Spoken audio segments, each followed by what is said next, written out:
ಇವತ್ತು ಡೇಟ್ ಬಂದುಬಿಟ್ಟು ಮೇ 2 ಗುರುವಾರ ನಿಮಗೆ ಗೊತ್ತಿರೋ ಹಾಗೆ ನಿಫ್ಟಿನಲ್ಲಿ ಎಕ್ಸ್ಪೈರಿ ಇರುತ್ತೆ. ನಾವು ನಿಫ್ಟಿನಲ್ಲಿ ಎಕ್ಸ್ಪೈರಿ ರೇಟ್ ತೊಗೊಂಡಿದ್ದೀನಿ ನೋಡಿ. ಈಗ ಸಮಯ ಇದೆಯಲ್ಲ, ಸಮಯ ಬಂದುಬಿಟ್ಟು 9:30 ಆಗಿದೆ. ಈ ಬಾಟಮ್ ಕಾರ್ನಲ್ಲಿ ನೋಡ್ಬೋದು ನೋಡಿ. ಈಗ ನನಗೆ 6000 ಸಮಥಿಂಗ್ ಪ್ರಾಫಿಟ್ ತೋರಿಸ್ತಾ ಇದೆ. ಈ ಎಂಟೈರ್ ಪ್ರಾಫಿಟ್ ಇದೆಯಲ್ಲ, ಇದು ಪೊಸಿಷನಲ್ ಟ್ರೇಡ್ ಇದ್ದ. ಓಕೆ, ಸೊ ಇಲ್ಲಿ ನೋಡ್ಬೋದು ಡೇ ಹಿಸ್ಟ್ರಿ ಇದೆಯಲ್ಲ, ಇಲ್ಲಿ ಯಾವುದೇ ಥರ ಡೇ ಹಿಸ್ಟ್ರಿ ಇಲ್ಲ. ಅಂದರೆ ನಾನು as of now inter day trade ಯಾವುದೂ ತೊಗೊಂಡಿಲ್ಲ. ಸೊ ನಾನು ನಿಮಗೆ ಇದ್ರ ಪೇ ಆಫ್ ಡಯಾಗ್ರಾಮ್ ತೋರಿಸ್ತೀನಿ. ಓಕೆ, ಸೊ ಇಲ್ಲಿ ನೋಡಿ, ಇದ್ರ ಪೇ ಆಫ್ ಡಯಾಗ್ರಾಮ್ ಬಂದುಬಿಟ್ಟು ಈ ಥರ ಇದೆ. ಇಲ್ಲಿ ನೋಡ್ಬೋದು ಇದರದ್ದು ಮ್ಯಾಕ್ಸಿಮಮ್ ಲಾಸ್ ಬಂದುಬಿಟ್ಟು 7000 ಇದೆ. ಹಾಗೆ ಮ್ಯಾಕ್ಸಿಮಮ್ ಪ್ರಾಫಿಟ್ ಬಂದುಬಿಟ್ಟು 17000 ಸಮಥಿಂಗ್ ಇದೆ. ಇದರಲ್ಲಿ ಮೇಯ್ನ್ ಇಂಪಾರ್ಟೆಂಟ್ ಅಂದರೆ ಬ್ರೇಕ್ ಇವನ್ ನೋಡಿ ಎಲ್ಲಿದೆ. ನಮಗೆ 22,476 22,778 ಎಕ್ಸಾಕ್ಟ್ಲಿ 302 ಪಾಯಿಂಟ್. ಈ 302 ಪಾಯಿಂಟಲ್ಲಿ ಎಲ್ಲೇ ಎಕ್ಸ್ಪೈರ್ ಆದರೂ ನಮಗೆ ಪ್ರಾಫಿಟ್ ಆಗುತ್ತೆ. ನಮಗೆ ಜಾಸ್ತಿ ಪ್ರಾಫಿಟ್ ಆಗಬೇಕು ಅಂದರೆ ಈ 22,500 22,700 ಈ ರೇಂಜ್ ಇದೆಯಲ್ಲ, ಇಲ್ಲೆಲ್ಲರೂ ಎಕ್ಸ್ಪೈರ್ ಆದರೆ ನಮಗೆ ಜಾಸ್ತಿ ಪ್ರಾಫಿಟ್ ಆಗುತ್ತೆ. ಸೊ ನಾವು ಈ ಪೊಸಿಷನ್ ಇದೆಯಲ್ಲ, ಈ ಪೊಸಿಷನ್ನ ಇದೇ ಥರ ಹೋಲ್ಡ್ ಮಾಡೋದಕ್ಕಾಗಲ್ಲ. ಐದರ್ ನಾವು ಪ್ರಾಫಿಟ್ ಬುಕ್ ಮಾಡಿಬಿಟ್ಟು ಇಂಟ್ರಾಡೇನಲ್ಲಿ ಬೇರೆ ಟ್ರೇಡ್ ತೊಗೋಬೋದು, ಇಲ್ಲಾಂದರೆ ಈ ಮೇನ್ ಟ್ರೇಡ್ಗೆ ನಾವು ಕೆಲವು ಅಡ್ಜಸ್ಟ್ಮೆಂಟ್ ಮಾಡಬೇಕಾಗುತ್ತೆ. ಸೊ ನಾನು ಅಡ್ಜಸ್ಟ್ಮೆಂಟ್ ಮಾಡಿದಾಗ ನಿಮ್ಮ ಹತ್ರ ಶೇರ್ ಮಾಡ್ತೀನಿ. ಈಗ ಸಮಯ ಬಂದುಬಿಟ್ಟು 9:37 ಆಗಿದೆ. ಇಲ್ಲಿ ಬಾಟಮ್ ಕಾರ್ನಲ್ಲಿ ನೋಡ್ಬೋದು ನೋಡಿ. ನನ್ನ ಪೊಸಿಷನಲ್ ಟ್ರೇಡ್ ಇತ್ತಲ್ಲ, ಅದಕ್ಕೆ ಕೆಲವು ಅಡ್ಜಸ್ಟ್ಮೆಂಟ್ ಮಾಡಿದ್ದೀನಿ ನೋಡಿ. ಈಗ ಡೇ ಹಿಸ್ಟ್ರಿನಲ್ಲಿ ನೀವು ನೋಡ್ಬೋದು 4 ಪೊಸಿಷನ್ಸ್ ಇದೆ. ಬೇಸಿಕಲಿ ನನ್ನ ಪೊಸಿಷನಲ್ ಟ್ರೇಡ್ ಇತ್ತಲ್ಲ, ಅದರಲ್ಲಿ ಒಂದು ಅಡ್ಜಸ್ಟ್ಮೆಂಟು, ಒಂದು ಹೊಸ ಟ್ರೇಡ್ ತೊಗೊಂಡಿದ್ದೀನಿ. ಈಗ ನಾವು ಪೇ ಆಫ್ ಡಯಾಗ್ರಾಮ್ ನೋಡಿಬಿಟ್ಟು ಅರ್ಥ ಮಾಡ್ಕೊಳ್ಳೋಣ ನೋಡಿ. ಇದು ಪೇ ಆಫ್ ಡಯಾಗ್ರಾಮ್ ಇತ್ತಲ್ಲ, ಈ ಥರ ಚೇಂಜ್ ಆಗಿದೆ. ಮೊದಲು ಯಾವ ಥರ ಇತ್ತು, ಹಿಂದೆಗಡೆ ನೋಡಿದ್ರಲ್ಲ, ಹೆಚ್ಚು ಕಮ್ಮಿ ಈ ಥರ ಇತ್ತು. ಒಳ್ಳೆ ಐರನ್ ಫ್ಲೈ ಥರ ಇತ್ತು. ಓಕೆ, ಅದರಲ್ಲಿ ಏನಾಗ್ತಾಯಿತ್ತು, 300 ಪಾಯಿಂಟ್ ನಮಗೆ ರೇಂಜ್ ಇತ್ತು. ಅದರಿಂದ ಕೆಳಗಡೆ ಹೋದರೂ ಲಾಸ್ ಆಗೋದು, ಮೇಲ್ಗಡೆ ಹೋದರೂ ಲಾಸ್ ಆಗೋದು. ಓಕೆ, ಆ ರೇಂಜಲ್ಲಿ ಏನಾದ್ರು ಎಕ್ಸ್ಪೈರ್ ಆದರೆ ಆಫ್ಕೋರ್ಸ್ ನಮ್ಗೆ ಒಳ್ಳೆ ಪ್ರಾಫಿಟ್ ಆಗೋದು. ಈಗ ನಾನು ಇದನ್ನ ಏನು ಮಾಡಿದ್ದೀನಿ ಅಂದರೆ ನೋಡಿ, ನನಗೆ ಕೆಳಗಡೆ ಲಾಸ್ ಆಗ್ತಾ ಇತ್ತಲ್ಲ, ಅದು ಕಂಪ್ಲೀಟ್ಲಿ ಝೀರೋ ಮಾಡಿದ್ದೀನಿ. ಇಲ್ಲಿ ನೋಡ್ಬೋದು ಮಾರ್ಕೆಟ್ ಎಷ್ಟೇ ಕೆಳಗಡೆ ಹೋಗಲಿ ನನಗೆ 960 ರೂಪಾಯಿ ಪ್ರಾಫಿಟ್ ಆಗುತ್ತೆ, ಪ್ರೊವೈಡೆಡ್ ನಾನು ಏನು ಟಚ್ ಮಾಡದೇ ಇದ್ದರೆ. ಓಕೆ, ಹಾಗೆ ಮೇಲ್ಗಡೆ ನೋಡಿ, ಮೇಲ್ಗಡೆ ನಂಗೆ ಬ್ರೇಕ್ ಇವನ್ ಎಲ್ಲಿವರೆಗೂ ಬಂದಿದೆ, 22,890 ಅಂದರೆ 22,890 ಅಂದರೆ ನನ್ನ ಬ್ರೇಕ್ ಇವನ್ ಪಾಯಿಂಟ್ ಇತ್ತಲ್ಲ ಮೇಲ್ಗಡೆ, ಅದು ಇನ್ನೂ ಜಾಸ್ತಿ ಆಗಿದೆ. ಆದರೆ ಇದರಲ್ಲಿ ಮ್ಯಾಕ್ಸಿಮಮ್ ಪ್ರಾಫಿಟ್ ಇತ್ತಲ್ಲ, ಮೊದಲು ಮ್ಯಾಕ್ಸಿಮಮ್ ಪ್ರಾಫಿಟ್ ಎಷ್ಟಿತ್ತು, 17,000 ಚಿಲ್ಲರೆ ಇತ್ತು. ಈಗ ಬೇಸಿಕಲಿ ಏನಾಗಿದೆ, 15,900 ಆಗಿದೆ. ಸೊ ಇದರಿಂದ ನಿಮ್ಗೆ ಏನಾಗ್ತಾ ಆಗುತ್ತೆ ಅಂದರೆ, ನನ್ನ ಅಡ್ಜಸ್ಟ್ಮೆಂಟ್ ಇದೆಯಲ್ಲ ಡೆಬಿಟ್, ಅಂದರೆ ನಾನು ಪಾಕೆಟಿಂದ ದುಡ್ಡು ಕೊಟ್ಟಿದ್ದೀನಿ. ಹಾಗಾಗಿ ಏನಾಗ್ತಾ ಇದೆ, ಇದು ಡೆಬಿಟ್ ಸ್ಟ್ರಾಟಜಿ. ಮಾರ್ಕೆಟ್ ಈಗ ಕೆಳಗಡೆ ಹೋದರೆ ನನಗೆ ಯಾವುದೇ ಥರ ತೊಂದರೆ ಇಲ್ಲ, ಮಾರ್ಕೆಟ್ ಮೇಲ್ಗಡೆ ಹೋದ್ರೂ ನನಗೆ ಜಾಸ್ತಿ ಕುಷನ್ ಆಗಿದೆ. ಓಕೆ, ಈಗ ಸಮಯ ಬಂದುಬಿಟ್ಟು 2:26 ಆಗಿದೆ. ನೀವು ಬಾಟಮ್ ಕಾರ್ನಲ್ಲಿ ನೋಡ್ಬೋದು ನಮಗೆ ಈಗ ಅರೌಂಡು 10,000 ಸಮಥಿಂಗ್ ಪ್ರಾಫಿಟ್ ರನ್ ಆಗ್ತಾ ಇದೆ.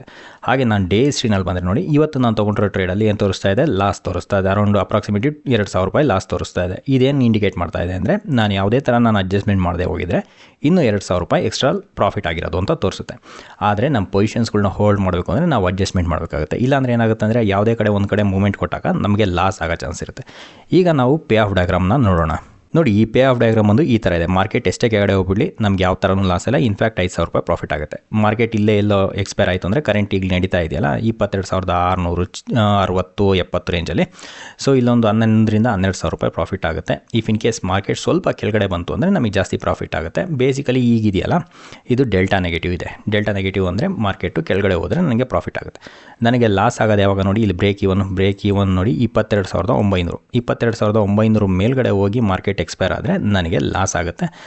ಇನ್ನು ಎಷ್ಟೀಗ ಇನ್ನೊಂದು ಅರ್ಧ ಗಂಟೆನಲ್ಲಿ 250 ಪಾಯಿಂಟು ಮಾರ್ಕೆಟ್ ಮೂವ್ಮೆಂಟ್ ಕೊಡೋದು ಅನ್ಲೈಕ್ಲಿ. ಓಕೆ, ಅದಾಗೋ ಚಾನ್ಸಸ್ ತುಂಬಾ ಕಡಿಮೆ ಇದೆ ನೋಡಿ. ಇದ್ರ ಪೇ ಆಫ್ ಡಯಾಗ್ರಾಮ್ ಯಾವ ಥರ ಇದೆ, ಈ ಥರ ಇದೆ. ಕೆಳಗಡೆ ಹೋದ್ರೂ ನನಗೆ ಪ್ರಾಫಿಟ್ ಇದೆ. ಸೊ ಇಲ್ಲೇ ಇದ್ರೂ ನನಗೆ ಪ್ರಾಫಿಟ್ ಆಗಿದೆ. ಇಲ್ಲೆಲ್ಲೋ ಅದು 22,900 ಮೇಲೋಗಿ ಎಕ್ಸ್ಪೈರ್ ಆದರೆ ಮಾತ್ರ ನನಗೆ ಲಾಸ್ ಆಗುತ್ತೆ. ಸೊ ನೋಡಿ, ರೇಂಜ್ ಇದೆಯಲ್ಲ, ನನಗೆ ತುಂಬ ದೊಡ್ಡ ರೇಂಜ್ ಇದೆ. ಹಾಗಾಗಿ ಈ ಥರ ಪೊಸಿಷನ್ಸ್ಗಳನ್ನ ಈಸಿಯಾಗಿ ಹೋಲ್ಡ್ ಮಾಡ್ಬೋದು. Okay, without much of A tension. ಈಗ ಸಮಯ ಬಂದುಬಿಟ್ಟು 2:50 ಆಗಿದೆ. ನೀವು ಬಾಟಮ್ ಕಾರ್ನರಲ್ಲಿ ನೋಡ್ಬೋದು ನೋಡಿ. ಇದು ಆಲ್ಮೋಸ್ಟ್ ನನ್ನ ಟ್ರೇಡ್ನೆಲ್ಲ ಕ್ಲೋಸ್ ಮಾಡ್ದಂಗೆ ಇವಿದಾವಲ್ಲ, ಇವೆಲ್ಲ ಮಾರ್ಕೆಟ್ ಹ್ಯೂಜ್ ಮೂವ್ಮೆಂಟ್ ಕೊಟ್ಟರೆ ಮಾತ್ರ ಪ್ರಾಫಿಟ್ ಕೊಡುತ್ತೆ, ಇಲ್ಲಾಂದರೆ ಯಾವ ಥರನೂ ಪ್ರಾಫಿಟ್ ಕೊಡೋಲ್ಲ ನೋಡಿ. ಪೇ ಆಫ್ ಡಯಾಗ್ರಾಮ್ ಈ ಥರ ಕಾಣುತ್ತೆ. ಓಕೆ, ಮಾರ್ಕೆಟ್ ಎಷ್ಟೇ ಕೆಳಗಡೆ ಹೋಗಲಿ 9,500 ರೂಪಾಯಿ ನಮ್ಗೆ ಪ್ರಾಫಿಟ್ ಆಗುತ್ತೆ. ಮಾರ್ಕೆಟ್ ಇಲ್ಲೇ ಎಕ್ಸ್ಪೈರ್ ಆದರೆ ನಮಗೇನೀಗ ಅಪ್ರಾಕ್ಸಿಮೇಟ್ಲಿ ಪ್ರಾಫಿಟ್ ಇದೆಯಲ್ಲ, ಅರೌಂಡ್ 11,000 ಅಷ್ಟೇ ಇರುತ್ತೆ. ಓಕೆ, ಮಾರ್ಕೆಟ್ ಅಥವಾ 50 ಪಾಯಿಂಟ್ ಕೆಳಗಡೆ ಅಥವಾ 50 ಪಾಯಿಂಟ್ ಮೇಲ್ಗಡೆ ಹೋದರೆ ನಮ್ಗೆ ಇನ್ನೂ ಜಾಸ್ತಿ ಪ್ರಾಫಿಟ್ ಆಗೋ ಚಾನ್ಸ್ ಇದೆ. ಮ್ಯಾಕ್ಸಿಮಮ್ ಪ್ರಾಫಿಟ್ ಬಂದುಬಿಟ್ಟು 23,000 ಇದೆ. ಓಕೆ, ಇದು ಯಾವಾಗ ಅಂದರೆ ಲೈಕ್ ಮಾರ್ಕೆಟ್ ಬಂದುಬಿಟ್ಟು 22,500 ಎಕ್ಸ್ಪೈರ್ ಆದರೆ, which is very unlikely. So basically ನಮ್ಮ ಟ್ರೇಡ್ ಇದೆಯಲ್ಲ, ಇದು ಡ್ರೆಡ್ ಇದ್ದಂಗೆ. ಓಕೆ, ಸೊ ಮಾರ್ಕೆಟ್ ಏನಾದ್ರು ಹ್ಯೂಜ್ ಮೂವ್ಮೆಂಟ್ ಐದರ್ ಸೈಡ್ ಕೊಟ್ಟರೆ ಮಾತ್ರ ಪ್ರಾಫಿಟ್ ಆಗುತ್ತೆ. ಇಲ್ಲ ಅಂದರೆ ಲೈಕ್ ಆಫ್ಟರ್ ಆವ್ರೇಜಿಂಗ್ ಸ್ಟಾರ್ಟ್ ಆಗುತ್ತಲ್ಲ, ಆವಾಗ ಏನಾದ್ರು ಆಪರ್ಚುನಿಟಿ ಇದ್ದರೆ ಮಾಡ್ಕೊತೀನಿ, ಇಲ್ಲ ಅಂದರೆ ದಿಸ್ ಇಸ್ ಇಟ್. ಈಗ ಸಮಯ ಬಂದುಬಿಟ್ಟು 3 ಗಂಟೆ 20 ನಿಮಿಷ ಆಗಿದೆ. ನಮ್ಗೆ 10,000 ಚಿಲ್ಲರೆ ಏನು ಪ್ರಾಫಿಟ್ ತೋರಿಸ್ತಾ ಇದೆಯಲ್ಲ ಇದೇ ಫೈನಲ್. ಓಕೆ, ಇದರಲ್ಲಿ ಏನು ಚೇಂಜಸ್ ಆಗಲ್ಲ. ಇವೆಲ್ಲ ಇದಾವಲ್ಲ ಔಟ್ ಆಫ್ ದ ಮನಿ ಇದೆ, ಸೊ ಇವೆಲ್ಲ ಝೀರೋ ಆಗುತ್ತೆ. ಹಾಗಾಗಿ ಪ್ರಾಫಿಟ್ ಇರೋದೆಯಲ್ಲ ಇದರಲ್ಲಿ ಜಾಸ್ತಿ ಕಡಿಮೆ ಏನೂ ಆಗಲ್ಲ. ಈ ಮೋಸ್ಟ್ ಇಂಟ್ರೆಸ್ಟಿಂಗ್ ಪಾರ್ಟ್ ಅಂದರೆ ಡೇ ಹಿಸ್ಟ್ರಿನಲ್ಲಿ ನೋಡಿ ನನಗೀಗ 6,000 ಚಿಲ್ಲರೆ ಲಾಸ್ ತೋರಿಸ್ತಾ ಇದೆ. ಬೇಸಿಕಲಿ ಇದೇನು ಹೇಳ್ತಾ ಇದೆ ಅಂದರೆ, ನಾನು ನನ್ನ ಪೊಸಿಷನ್ ಟ್ರೇಡ್ ಇತ್ತಲ್ಲ ಆ ಪೊಸಿಷನಲ್ ಟ್ರೇಡಲ್ಲಿ ಏನೇ ಅಡ್ಜಸ್ಟ್ಮೆಂಟ್ ಮಾಡಿದೆ ಹಾಗೆ ಹೋಲ್ಡ್ ಮಾಡಿದರೆ, ಇವತ್ತು ಅದನ್ನು ಟಚ್ ಮಾಡಿದೆ ಹಾಗೆ ಬಿಟ್ಟಿದ್ದರೆ ನನಗೆ ಇನ್ನೂ ಒಂದು 6,000 ರೂಪಾಯಿ ಎಕ್ಸ್ಟ್ರಾ ಪ್ರಾಫಿಟ್ ಆಗೋದು. ಬೇಸಿಕಲಿ ಅಂದರೆ 10,000 11,000 ಅಪ್ರಾಕ್ಸಿಮೇಟ್ಲಿ ಬರ್ತಾ ಇದೆ. 11,6 ಅಂದರೆ 17,000 ರೂಪಾಯಿ ಪ್ರಾಫಿಟ್ ಆಗೋದು ಅಂತ ಇದು ತೋರಿಸ್ತಾ ಇದೆ. ಓಕೆ, ನಾವೀಗ ಆಪ್ಷನಲ್ಲಿ ನಾನು ಯಾವ ಥರ ಪೊಸಿಷನಲ್ ಟ್ರೇಡ್ ತೊಗೊಂಡಿದ್ದೆ, okay, not exactly similar to that. Okay, ಅದನ್ನು ನಾನು ಏನೇನು ಮಾಡಿದೆ, ನನ್ನ ಲಾಜಿಕ್ ಏನಿತ್ತು ಅದರಿಂದ, ಓಕೆ, ಅಡ್ಜಸ್ಟ್ಮೆಂಟ್ ಮಾಡೋದ್ರಿಂದ ಅದನ್ನೆಲ್ಲ ನಿಮಗೆ ಎಕ್ಸ್ಪ್ಲೇನ್ ಮಾಡ್ತೀನಿ. ನೋಡಿ, ನಾನು ಇನಿಷಿಯಲ್ ಟ್ರೇಡ್ ಬಂದುಬಿಟ್ಟು ಅಪ್ರಾಕ್ಸಿಮೇಟ್ಲಿ ಈ ಥರ ಇತ್ತು. ಓಕೆ, ಸೊ ಇಲ್ಲಿ ನೋಡ್ಬೋದು 22,650 ಎಕ್ಸ್ಪೈರ್ ಆದರೆ ನನಗೆ ಮ್ಯಾಕ್ಸಿಮಮ್ ಪ್ರಾಫಿಟ್ ಇತ್ತು. ಮ್ಯಾಕ್ಸಿಮಮ್ ಪ್ರಾಫಿಟ್ ಬಂದುಬಿಟ್ಟು 17,000 ಚಿಲ್ಲರೆ. ಇವತ್ತು ಅಪ್ರಾಕ್ಸಿಮೇಟ್ಲಿ ಅಲ್ಲೇನೇ ಎಕ್ಸ್ಪೈರ್ ಆಯಿತು. But the thing is that ನಮಗೆ ಎಕ್ಸಾಕ್ಟಾಗಿ ಎಲ್ಲ ಎಕ್ಸ್ಪೈರ್ ಆಗುತ್ತೆ ಅಂತ ಪಿನ್ ಪಾಯಿಂಟ್ ಮಾಡಿ ಹೇಳೋಕ್ಕಾಗಲ್ಲ. ಓಕೆ, ಹಾಗಾಗಿ ನಾವು ಅಡ್ಜಸ್ಟ್ಮೆಂಟ್ ಮಾಡಬೇಕಾಗುತ್ತೆ. ನಾವು ಅಡ್ಜಸ್ಟ್ಮೆಂಟ್ ಮಾಡಿದಾಗ ನಮ್ಮ ಪ್ರಾಫಿಟ್ ಇದೆಯಲ್ಲ ಅದರಲ್ಲಿ ಕಾಂಪ್ರಮೈಸ್ ಆಗಬೇಕಾಗುತ್ತೆ. ಈಗ 17,000 ಚಿಲ್ಲರೆ ಇರೋ ಬದಲು ನನಗೆ ಇವತ್ತೇನಾಯಿತು 11,000 ರೂಪಾಯಿಗೆ ಪ್ರಾಫಿಟ್ ಆಯಿತು. ಓಕೆ, ಸೊ 7,000 ಇದೆಯಲ್ಲ ನಾವು ಅಡ್ಜಸ್ಟ್ಮೆಂಟಿಂದ ಕಳ್ಕೊಂಡ್ವಿ. ಅದು ಅಡ್ಜಸ್ಟ್ಮೆಂಟ್ ಮಾಡಲಿಲ್ಲ ಅಂದರೆ ತೊಂದರೆ ಏನು? ಉದಾಹರಣೆಗೆ ನೋಡಿ, ಈ ಥರ ಇದೆ, ನನಗೆ ಪ್ರಾಫಿಟಲ್ಲಿದೆ. ಈಗ ಒಂದು 150-200 ಪಾಯಿಂಟ್ ಕೆಳಗಡೆ ಬರ್ತಿದ್ದಂಗೆ ನನಗೆ ಲಾಸ್. ಸೇಮ್ ಥಿಂಗ್, 150-200 ಪಾಯಿಂಟ್ ಮೇಲ್ಗಡೆ ಹೋದ್ರೂ ಲಾಸ್ ಆಗುತ್ತೆ. ಸೊ ಇದನ್ನು ಅವಾಯ್ಡ್ ಮಾಡಬೇಕಲ್ಲ.